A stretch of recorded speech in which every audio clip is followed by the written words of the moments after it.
परम आराध्य परम वंदनीय सदगुरुदेव पूजनीय संतजन सदगुरु कबीर साहब के बीजक ग्रंथ के उपदेश सुन रहे धर्म प्रेमी सज्जनों, माता एवं बहनों, सदगुरु कबीर साहब का मूल ग्रंथ बीजक है और बीजक ग्रंथ के रामायणी 27 का संक्षिप्त विवेचन आप लोगों के समक्ष प्रस्तुत कर रहा हूँ।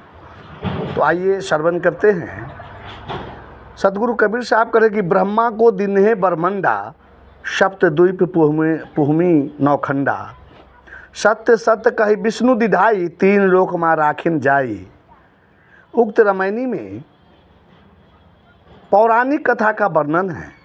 कहा जाता है कि अष्टांगी अद्या ने ब्रह्मा को ब्रह्मांड दिया, जिसमें 7 द्वीप एवं 9 खंड वाली पृथ्वी है। इसके पश्चात विष्णु को सत्यवादी पाया और उन्हें सत्यता की प्रशंसा करते हुए तीनों लोकों का स्वामी बना दिया। जब उन दोनों को अहंकार हुआ तो शंकर को लिंग रूप बनाकर पृथ्वी में गाड़ दिया। उस लिंग की विशालता को देखकर ब्रह्मा तथा विष्णु को अहंकार दूर हो गया और शंकर को पाताल लोक में भेज दिया गया। आगे के पद में साहेब कह रहे हैं कि तब अष्टांगी रची कुमारी, तीन लोक मोहा सब झाड़ी, द्वितीया नाम पार्वती को भयो, तब करते शंकर कह दियो। कहा जाता है कि उसके पश्चात अष्टांगी ने 3 कुमारियां सरस्वती, लक्ष्मी तथा सती को रची, जिन्हें देखकर तीनों लोकों के सभी लोग मोहित हो गए। या इसे इस प्रकार भी कहा जा सकता है कि तीनों पर ब्रह्मा, विष्णु तथा शंकर अत्यंत मोहित हो गए। सरस्वती ब्रह्मा की पत्नी तथा लक्ष्मी विष्णु की पत्नी बनकर उनके साथ रही तथा सती शंकर की पत्नी बनकर रही। पुराणों में वर्णन आता है कि दक्ष प्रजापति की यज्ञ में सती जलकर मर गई, जो अगले जन्म में पार्वती नाम से प्रसिद्ध हुई। फिर पार्वती के विवाह शंकर जी से ही हुआ। आगे का पद है कि एक है पुरुष एक है नारी, ताते रची खानी भवचारी, श्रवण बर्मन देव और दास, आरज सत तम गुण धरती आकाशा।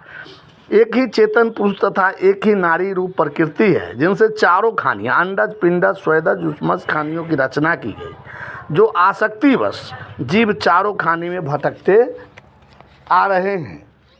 इस धरती और आकाश के बीच में सतोगुण ब्राह्मण, रजोगुण क्षत्रिय और रजोगुण तथा सतोगुण के मिश्रण से वैश्य एवं तम गुण शूद्र का निर्धारण हुआ, जो पंडितों की कल्पना मात्र थी।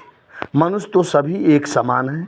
आज ब्राह्मण जो सतोगुणी कहा जाता है, उनके अंदर ही सबसे ज़्यादा तमोगुण भरा हुआ पाया जाता है। आज के समय में सबसे ज़्यादा मांसाहार करने वाला ब्राह्मण जाति के ही है। ब्राह्मण के शादी विवाह में मछली का भार जाता है और दुर्गा के जो है पशु बलि करके चढ़ाया जाता है। उस पशु का मूड़ा ब्राह्मण बोरा में कस कर ले जाता है और बड़ी बड़ी तलवार रख करके ब्राह्मण जो है पशु की बलि देता है। सतोगुण रजोगुण तमो की जो गुणवाचक संज्ञा से विभूषित किया जाता है, वह जाति किसी जाति विशेष से नहीं बल्कि व्यक्ति के स्वभाव से है, जो तथाकथित किसी भी जाति के लोग हो सकते हैं। अंत में साहेब एक साखी के माध्यम से उपदेश दे रहे कि एक अंड ओंकार से सब जग भया पसार, कहे कबीर सब नारी राम की अविचल पुरुष भतार। अनेकों मतों के लोग यह मानते हैं कि एक ओंकार से पूरा सृष्टि का निर्माण हुआ। ओम ही एक अंडा के तरह विभिन्न बीजों से भरा हुआ था और जब वह ओम रूपी अंडा फटा तो उसी से धरती, आकाश, चांद, तारे, पेड़, कीड़े मकोड़े अर्थात संपूर्ण सृष्टि का निर्माण हुआ। कहे कबीर सब नारी राम की अविचल पुरुष भतार। लोग का मानना है कि एक अविचल अनादि राम ही है, अर्थात राम ही एक पुरुष है, बाकी सभी जीव राम की पत्नियां हैं और उसी राम से संपूर्ण सृष्टि का निर्माण हुआ। लेकिन साहब कहते हैं कौन किसका पुरुष और कौन किसका नारी, सब में तो एक ही आत्मा विराजती है, उसमें स्त्री पुरुष का कोई भेद नहीं है।